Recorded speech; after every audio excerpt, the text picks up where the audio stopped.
Hello बच्चों, राम राम। कैसे हो सभी? आशा करता हूँ आप सभी बहुत अच्छे होंगे और अपनी लाइफ में बहुत अच्छा कर रहे होंगे। क्लास 12th एनसीईआरटी में जो हम लोग टॉपिक पढ़ रहे थे वो था principles of inheritance and variation, और उसमें भी लास्ट लेक्चर तक हम लोगों ने डिस्कस किया था पेडिग्री चार्ट क्या होता है, पेडिग्री एनालिसिस होती क्या है। ठीक है, जनरेशन टू जनरेशन किसी एक ट्रेट को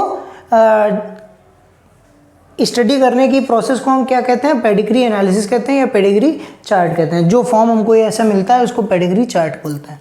ठीक है, तो आज हम देखने वाले हैं कि मेंडेलियन डिसऑर्डर में इस पेडिग्री चार्ट का एप्लीकेशन क्या है। क्या देखेंगे? मेंडेलियन डिसऑर्डर में इस पेडिग्री चार्ट का एप्लीकेशन क्या है। ठीक, क्लास 11th और 12th की जो वीडियोस थोड़ा मतलब इरेगुलरिटीज़ के साथ आ रही हैं, एक दो दिन में मैं कोशिश करूंगा कि, और आने वाली हैं ऐसा कि पैरेलल दोनों रोज़ चलती रहे, मतलब एक वीडियो 11th की, एक वीडियो 12th की।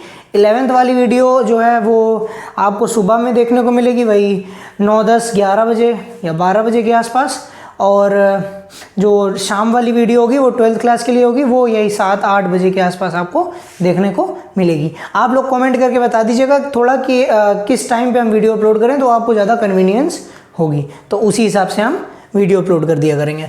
तो भैया ये जो ये डिजीज़ेज़ थी, ये जो मतलब पेडिग्री चार्ट थे, इसमें हमको 5 डिजीज़ एनसीईआरटी में लिखी हैं मोटा मोटी।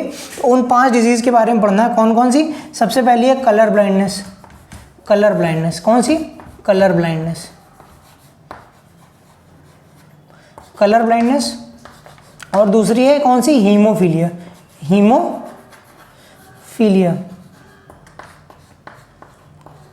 ठीक, 2 ये डिजीज़ हैं। ये जो दोनों डिजीज़ हैं ये भैया कैसी हैं? सेक्स लिंक्ड रेसेसिव कैरेक्टर्स हैं। एक्स क्रोमोसोम से लिंक्ड हैं और रेसेसिव ट्रेट्स हैं। अच्छा, इसके अलावा 3 और ट्रेट्स दिए हैं। कौन कौन से? Sickle cell anaemia,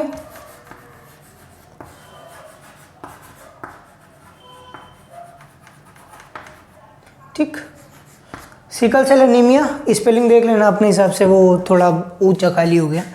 sickle cell anaemia. दूसरा दिया है फिनाइल केटोनूरिया,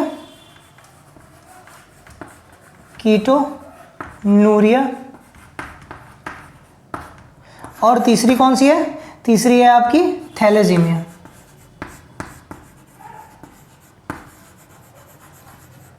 ये जो 3 डिजीज दी हैं ये आपके हैं कौन सी? Autosomal recessive, autosomal recessive traits हैं। ठीक, तो अब ये डिजीज़ होती कैसे हैं इसको हम डिस्कस करेंगे। ये तो आपको पढ़नी है, तो ये कल आपको डिजीज़ के बारे में कल के वीडियो में आपको पता चलेगा। ठीक है, कल पता चलेगा आपको डिजीज़ के बारे में।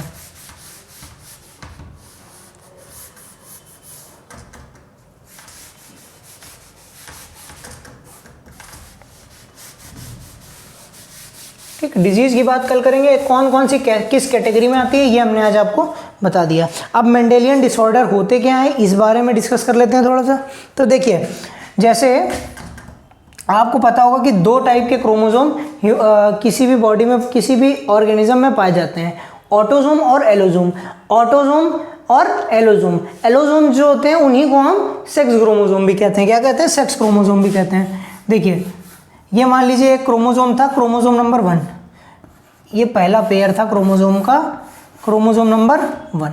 ठीक है, अब ये जो क्रोमोसोम नंबर 1 था इसमें भैया जीन्स प्रेजेंट थे। इस बात से तो हमको लगता है आप सभी इत्तेफाक रखते होंगे, कोई कठिन बात यहाँ तक थी नहीं कि क्यों क्रोमोसोम में जीन्स होते हैं, क्रोमोसोम में डीएनए होता है, कॉम्पैक्टली अरेंज होता है, इसीलिए इसको क्रोमोसोम कहते हैं। ठीक, अब ये जो क्रोमोसोम है इसके किसी जीन में कोई अल्टरेशन हो जाए, इसके किसी जीन में कोई अल्टरेशन हो जाए और उसके कारण फिनोटाइप में कोई डिफरेंस आ जाए, तो उसको हम क्या कहते हैं?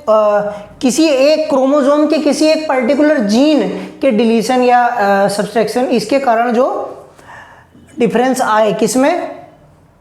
फिनोटाइप में, तो उसको कहते हैं हम क्या? मेंडेलियन डिसऑर्डर्स कहते हैं। ठीक, अच्छा, अब ये क्रोमोसोम ही कट करके टूट के अलग हो जाए तो इसको कहते हैं क्रोमोसोमल एबरेशन। ठीक है, आगे और डिटेल में बात करेंगे। अच्छा, ये 4 तरह के हो गए, 4 तरह के आपके सामने हमने दिखाए। ये तो हो गए आपके कैसे? ये पहला क्रोमोसोम था, तो 1 से लेकर के 22 तक जो क्रोमोसोम होते हैं ह्यूमन में, वो 22 पेयर तक के क्रोमोसोम कैसे होते हैं? ऑटोसोम्स होते हैं। तो 1 से 22 तक अगर कोई भी समस्या आती है तो भैया कैसी हो गई? ऑटोसोमल समस्या हो गई वो। ठीक, Patau syndrome, Edward syndrome, down syndrome, ये सब जो हैं ये क्रोमोसोमल एबरेशन के पार्ट हैं। ये भी किस में होते हैं? 1 से 22 में ही होते हैं, ऑटोसोमल क्रोमोसोमल एबरेशंस हैं, ठीक। लेकिन अगर ऑटोसोम्स में कोई जीन का डिलीशन या एडिशन हुआ, उसके कारण कोई फिनोटाइप में चेंज आया, तो उसको क्या कहेंगे? ऑटोसोमल ट्रेट बोलेंगे, ठीक। अब अगर 23वां क्रोमोसोम जो है, जो कि मेल में 23वां पेयर XY होता है और फीमेल में XX होता है, ठीक।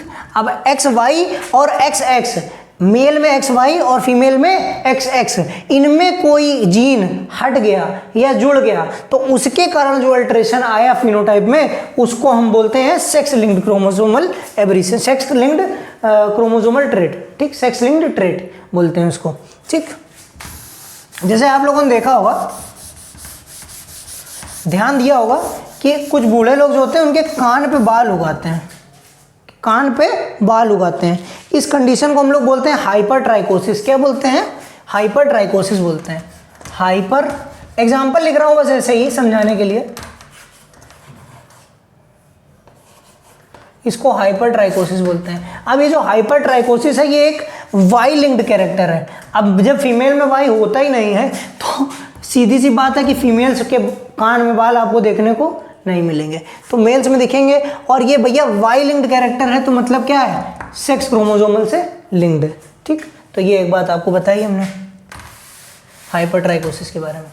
अच्छा, अब पहचान करने का तरीका आपको बता देते हैं, अभी कैसे पहचान करेंगे। तो जब भी पहचान करने की बारी आएगी, तो एक अपने नोट्स में कॉलम बनाइए, ऐसे लिखिए, वेदर ट्रेट इज डोमिनेंट और रिसेसिव। पहचान करने का तरीका बता रहे हैं, whether the trait is dominant और रेसेसिव। देखो ध्यान से देखो, अगर ट्रेट डोमिनेंट होगा, ध्यान से देखो, ये सेक्स लिंक्ड डोमिनेंट है और ये भैया ऑटोसोमल डोमिनेंट है, ठीक। अगर ट्रेट डोमिनेंट होगा तो भैया हर जनरेशन में कम से कम एक अफेक्टेड तो मिलेगा ही आपको।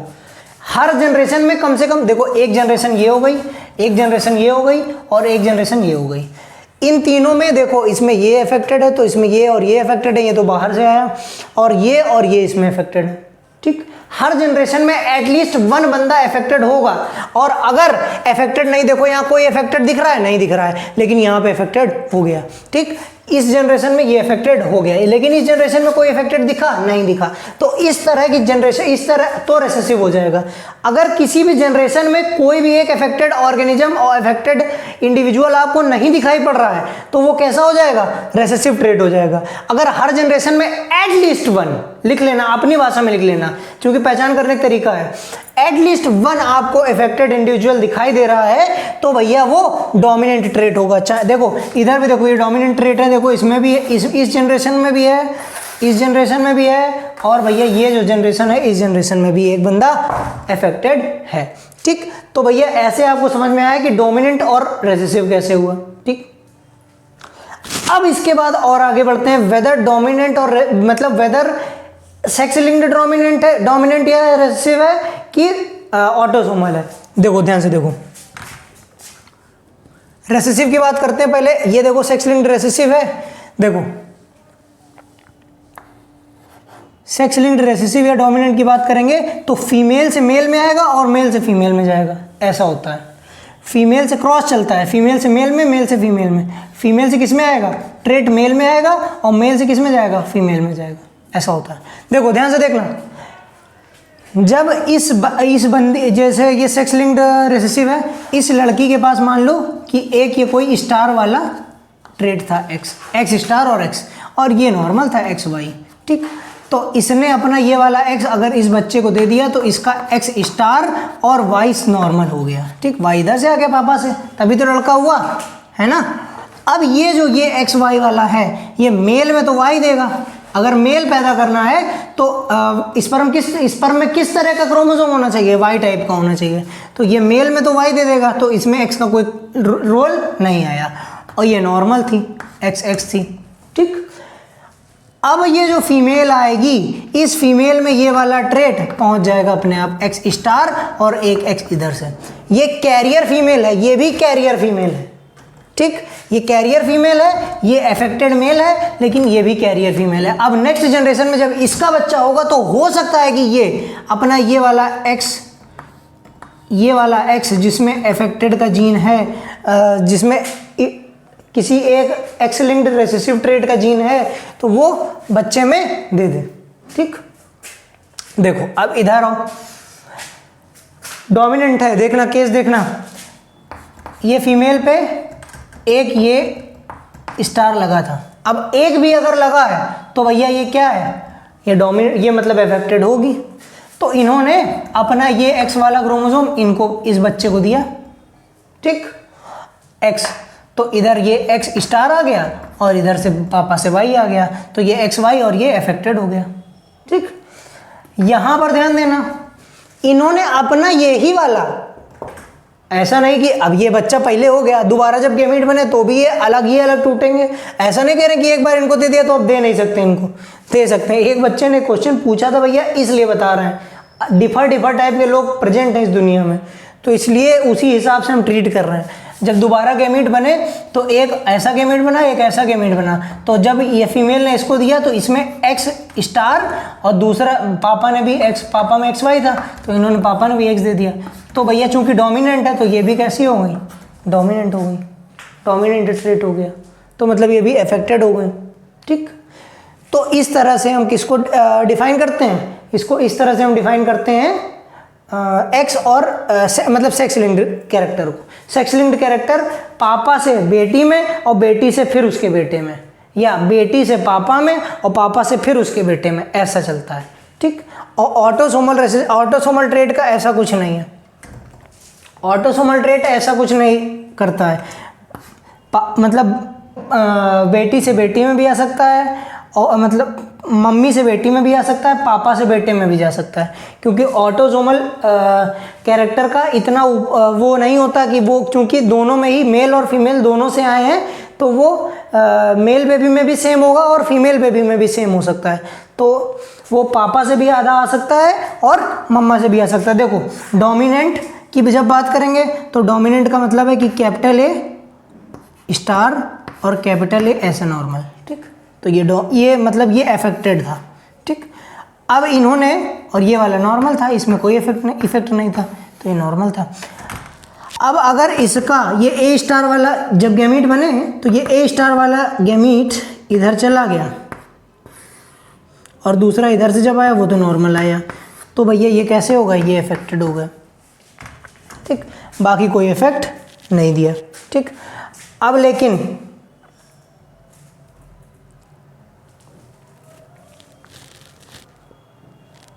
इसमें भैया ये भी डोमिनेंट, ये भी होगा इफेक्टेड।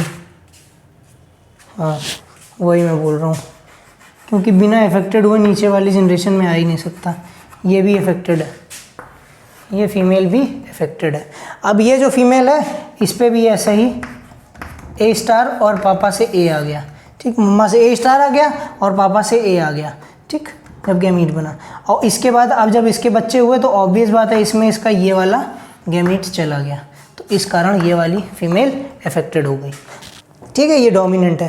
देखो मम्मा से बेटी में आ गया, मम्मा से बेटे में भी आ गया, तो इसलिए कैसा है, इसको डिफाइन ऐसे नहीं कर सकते, तो ये ऑटोसोमल डोमिनेंट हो गया। अब इसके बाद ध्यान से देखो,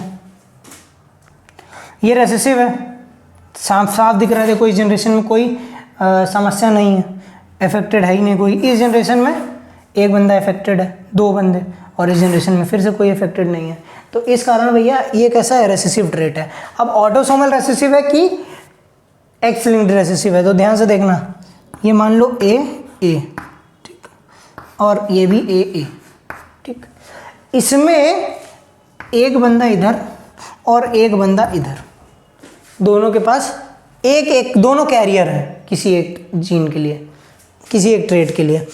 अब जब ये और ये दोनों मिलेंगे, यहाँ पर कोई एक मिल रहा था, यहाँ पर कोई एक ही मिल रहा था, तो भी चूंकि डोमिनेंट ट्रेट था, अगर एक भी प्रेजेंट है तो अपना एक्सप्रेशन शो कर रहा था। ये चूंकि रेसेसिव ट्रेट है, तो मान लो कि इसमें कैपिटल ए और कैपिटल ए स्टार मिल भी गए तो भी इसमें कोई इफेक्ट शो नहीं होगा, और ये कैरियर का काम करेगा जैसे इसके मम्मी पापा कर रहे हैं। ठीक है, लेकिन इसमें क्या हुआ, कैपिटल ए स्टार और स्मॉल ए स्टार मिल गए, अब जब ये मिल गए तो भैया ये कैसा हो गया, ये मेल अफेक्टेड हो गया।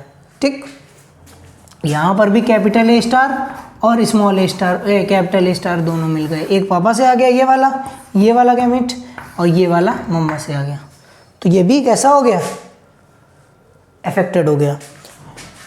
अच्छा, ये दोनों हो सकता है कि ये जो फीमेल थी हो सकता है कि ये आ गया हो और ये आ गया हो, तो इस कारण ये ना कैरियर हुई ना अफेक्टेड हुई।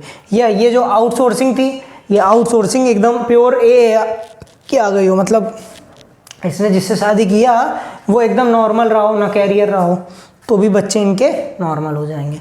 तो ये ट्रेट कैसे डिफाइन किए जाते हैं ये हमने आपको बता दिया। तरीका आपने लिख लिया होगा। अगर हर जनरेशन में आपको दिखाई पड़ रहा है कोई एक अफेक्टेड तो डोमिनेंट है, अगर जनरेशन में छोड़ करके दिखाई पड़ रहा है, एक जनरेशन में दिख रहा है, दूसरी में नहीं दिख रहा है, फिर तीसरी में दिख रहा है, तो वो रेसेसिव होगा। अगर मम्मा से बेटे में और बेटे से फिर मम्मा मतलब बच्ची में, बेटे मतलब उस बेटे से अपनी बेटी में, उस लड़के की बेटी में, जैसे ये अगर बिटिया करेगा, मतलब ये अगर शादी करेगा उसके बाद इसकी बिटिया होगी तो उसमें इसका वही ट्रेट चला जाएगा और ये उसको अफेक्टेड कर देगा।